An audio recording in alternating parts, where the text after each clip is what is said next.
So, dear students, let us start the discussion on 07th October 2016 articles. Now, first one is related to the land acquisition in India. So, from the British's days, we have this act, the Land Acquisition Act 1894. Now, the basic premise is the entire land belongs to the king.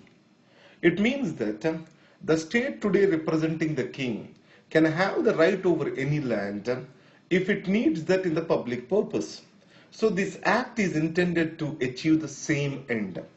So the state can acquire any land for the public purpose. But the major problem with this act is the word public purpose is not clearly defined. So that's why the states and union, they started acquiring the land for different corporate purposes in the name of the public purpose. It means that from the small and marginal farmers, they are acquiring the land and they are transferring it to the corporates. So it means the government has become an intermediary in forcibly taking the land from the people and submitting it to the interests of the MNCs. This is what been criticized for. So the people are losing trust, and there are also movements against this particular attitude of the government. Now, this Land Acquisition Act, there are two propositions in it. One is government acquiring the land in public purpose for its own purpose, that is, land acquired for the pure governmental purpose. For example, a road has to be laid, a collectorate building has to be built. The pure purpose. Here there are no limitations imposed by the land. But however, government acquiring the land in the name of public purpose for the corporates or for the business. So here there is section 7 of the act which places certain limitations, certain procedures.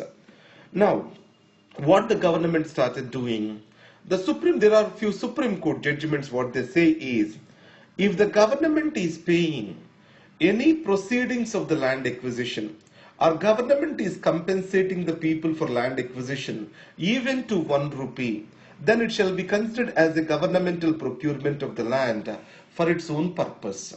So that's why the government started acquiring the land through its own agencies and started paying the minimal compensation and started shifting that land to the MNCs. So the Singur judgment here is going to be a landmark thing in this context. Why? What the Supreme Court said is, in this, what exactly happened in the Singur land acquisition? West Bengal Industrial Development Corporation is there. This has acquired the land from the farmers and it has paid the compensation and submitted the land to the Tatas. So it means it's a bypassing of the section 7 of the Land Acquisition Act. And Supreme Court declared this land acquisition as violative of the law, stating that the procedures under the section 7 are not being followed. And this is a landmark because now the governments cannot bypass the schedules of the section 7 by paying certain minimal amounts of the compensation. And it also shows what is the significance of Land Acquisition, Rehabilitation and Resettlement Act. So, this law has clearly defined the public purpose, and also 80% of the people have to agree to that to acquire the land. And a social impact assessment has to be conducted. So, it means there are certain protective provisions for the small and marginal farmers under this. Now, land and using this land by the state for the welfare purposes, it is agreed. That is the very notion why the right to property, which is a fundamental right, is shifted as a legal right. But however, government using this law, or government using the land acquisition laws for serving the purpose of the big industrial houses at the cost of the small and marginal farmers is what happening today. So in this case, Singur judgment is going to change how the governments function towards the land acquisition. Added to that, various states also have to make the Land Acquisition Act in accordance with the law. But the states are using various powers to bypass the provisions of these. So the single judgment is going to provide a warning to them. That is what is this article talks about. Now coming to West Asia. Now if you have recently gone through the Texas think tank and also Boston consultation group, all these are talking about Obama being a liberal and ideologically liberal, and they have criticized that it is the reason why. So he was not strong in the West Asia. But if you carefully observe, there is a real politic that has played in West Asia during the Obama era. Obama, he has used diplomacy where necessary and used the proxy war and supported the allies and if necessary, and he has maintained the safe distance from the war, not involving completely into them. So it means a real pragmatism to its core has played the role over here. So in this context, if you see Syria, many of the allies of the United States of America, Saudi Arabia, they have asked for the United States to militarily intervene in this country. But Obama did not directly intervene, just provided for the aerial support to fight against the ISIS. And second, he has given the back-end support to the rebels. And the second, coming to the Iran, so he has imposed the stringent norms and also restrictions. And he brought the Iran to the table for discussion, and this led to the Iran nuclear deal. So it has disheartened its allies, Saudi Arabia and Israel. So in this context, as a concession, he has totally ignored the Saudi Arabia's attacks over Yemen and Israel's attacks over the Palestinians, and he liberally provided for the loans to them, and the arms to them. $60 billion of value of the arms were given to the Saudis, and $38 billion of the arms promised to the Israel. So military aid package was given to the Israel. And coming to the Iraq, so in spite of the situation getting unsettled, not settled completely, Obama has withdrew his forces because it is highly unpopular with the Americans. So some people say the withdrawal of the forces is the reason for the spread of the ISIS. But Obama clearly believed that the sectarian aspects and Syrian unrest, these are the reasons for the ISIS. Even in the fight against the ISIS, America tried to effectively use the Quds, and even it was painful to the Turkey, it has provided the air cover to the Quds. So that's why there is a lot of pragmatism in West Asia during the Obama period, and total rebalance is happening. Now this article talks about the relevance of NAM, because this year the Prime Minister Modi, he did not attend the NAM summit. And after, I think this is the first year a Prime Minister did not attend for the Havana summit. Then the Prime Minister, Charan Singh, though he did not attend, the reasons are mostly political. But here, the Prime Minister Modi, he felt that the NAM is no more having its significance in the changed dynamics. Now, the NAM itself is a misnomer, because the non-alignment is seen in the context that we are not supposed to be aligned with either of the blocs.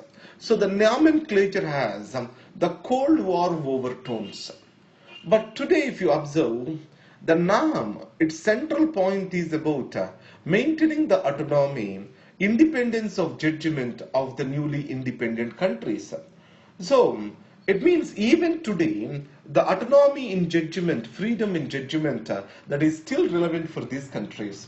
Now if you see, in 1980s there was an attempt to include Japan and Germany in the UN Security Council as the permanent members. But the NAM opposition, it was led to this led to the stopping of this hasty makeover of the UN Security Council. And also on nuclear disarmament, terrorism, NAM has a common ground to fight. So on the other hand, the NAM relevance is further increasing as the issues of global significance are also growing, like climate change, nuclear disarmament, UN Security Council reform, etc. That is what the author talks about. But however, today our diplomacy is more transactional rather than ideological. It means during the Nehruvian era, the diplomacy is conducted on the ideals. But today, most the economic diplomacy dominates, and what we gain, that is what is the picture. So that's why it is more in line with our transactional diplomacy rather than diplomacy based on ideologies. Stamping down on prejudice. Already in the last video, I have discussed about the HIV bill. So there are three major points. The non-discrimination clause, informed consent, access to the various services. These are the three things which are there in the HIV bill. But however, the bills or progressive bills such as these will become successful. The guarantees given are properly enforced, and also a supportive healthcare system exists. If you take in India, though we are the largest producers of the antiretroviral generic drugs, only 26% of the population are getting the retroviral therapy. And in the global average is around 41%. And the second thing is, over few years, the budgets to the National AIDS Control Organization, AIDS Control Program have significantly decreased. And on the other hand, there is a positive news.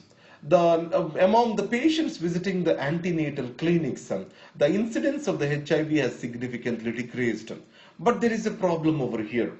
In the 9 of the states in India, the incidence of the disease is increasing. So there are many gaps that are existing between the states that need to be addressed. And coming to India, Sri Lanka. Now, with regard to Sri Lanka, the Colombo port is being handled by China. That's why it has been said that the Sri Lanka is moving close to China. Now, Mr. Ranil Wickremesinghe, the Prime Minister of Sri Lanka, has clarified that there is no military cooperation and agreement between China and Sri Lanka. It is just an economical engagement. And India and Sri Lanka, they are also about to close this enhanced bilateral economic partnership. Now, once it is closed by this year end, the trade between Sri Lanka and the southern states is bound to increase. And the second is, the Sri Lanka, all these are the littoral states of the Bay of Bengal. Sri Lanka, India, Singapore and all the BIMSTEC countries, they can form one group. That is what is proposed by the Prime Minister of Sri Lanka. This group is also named as the Special Economic Group of South Asia. Now, our Special Zone of Economic Cooperation of Asia. So, if this has been developed, the economic relationship can be strengthened. And coming to the BCCI saga, it is still going on. And the Supreme Court has, said that whatever the money cannot be used by the state boards, or if the money is not being transmitted, the BCCI shall not transmit the money to the state boards unless they comply with the Lodha panel recommendations. That's what is the Supreme Court has said. So these are the articles for today. Thank you very much.